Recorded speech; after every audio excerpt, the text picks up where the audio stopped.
मुंबईतल्या पूर्वा play school मधल्या पाळणाघरामध्ये चिमुकलीला मारहाण होऊन तब्बल 4 दिवस उलटून गेलेले आहेत। मात्र तरी देखील आतापर्यंत पाळणाघराचे मालक चालक हे मोकाट आहेत।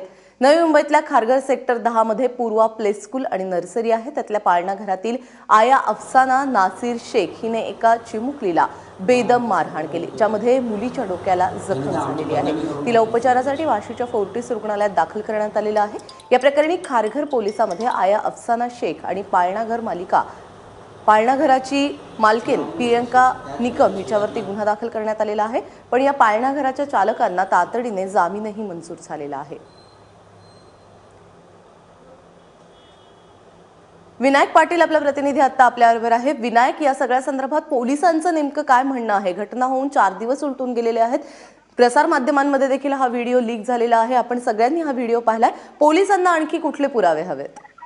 याच्या 21 तारखेला ही घटना घडली होती। संध्याकाळी ही घटना समोर आल्यानंतर 22 तारखेला फोर्टिस रुग्णालयामध्ये जे आहे त्या बाळाला ऍडमिट करण्यात आलं होतं, 10 महिन्याच्या मुलीला।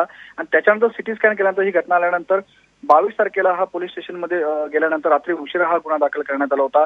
काल त्यांना परवा रात्री अटक करण्यात आली होती। काल पनवेल कोर्टामध्ये त्यांना उपस्थिती केली असता अफसाना शेख आहे, जी आया आहे, आणि जी मालकीन आहे, जी पूर्वा प्ले स्कूल आहे, त्यांची जी मालकीन आहे प्रियंका निकम, ह्या दोघींना अटक करण्यात आलं होतं। काल संध्याकाळी प्रियंका निकम यांना जामीन मंजूर झालेला आहे। मात्र जी आया आहे तिला 14 दिवसाची न्यायालयीन कस्टडी मिळालेली आहे। मात्र जे पालक आहेत त्यांच्याकडून नाराजी व्यक्त केली जाते की ही ज्याप्रमाणे आया जबाबदार आहे त्याचप्रमाणे जी मालकीन आहे प्रियंका निकम ही सुद्धा जबाबदार आहे। कारण ज्या पद्धतीने मारलं गेलेलं आहे अशीच घटना जे सीसीटीव्ही फुटेज आहे ती मागील काही महिन्याचं सुद्धा चेक करण्यात यावं अशा प्रकारची मागणी पालकांकडून करण्यात आलेली आहे। तशा प्रकारे पोलिसांना सांगण्यात आलेलं आहे आणि पोलिसांकडून सुद्धा आता संपूर्णपणे सीसीटीव्ही फुटेज आहे गेल्या काही महिन्यांपासून ते सुद्धा ताब्यात घेण्यात आलेलं आहे। संपूर्ण सीसीटीव्ही फुटेज आहे ती पूर्वा जे प्ले स्कूल आहे त्याचा चेक करण्यात येत आहे, तपास करण्यात येत आहे। त्याचबरोबर जे प्ले स्कूल आहे पूर्वानी परवानगी घेतली आहे का, येथील जी ग्रामपंचायत आहे खारघर ग्रामपंचायती आणि पनवेल महानगरपालिका झाली आहे त्यांची प्ले स्कूल सुरू करण्यासाठी किंवा परवानगी घेण्यात आली आहे का, या संदर्भात सुद्धा आता खारघर पोलिसांकडून चौकशी सुरू आहे। त्यामुळे आता 4था दिवस आहे। सध्या ही जी मुलगी आहे ती फोर्टिस हॉस्पिटलला ऍडमिट आहे। प्रकृती सध्या तिची स्थिर आहे, ती आउट ऑफ डेंजर आहे।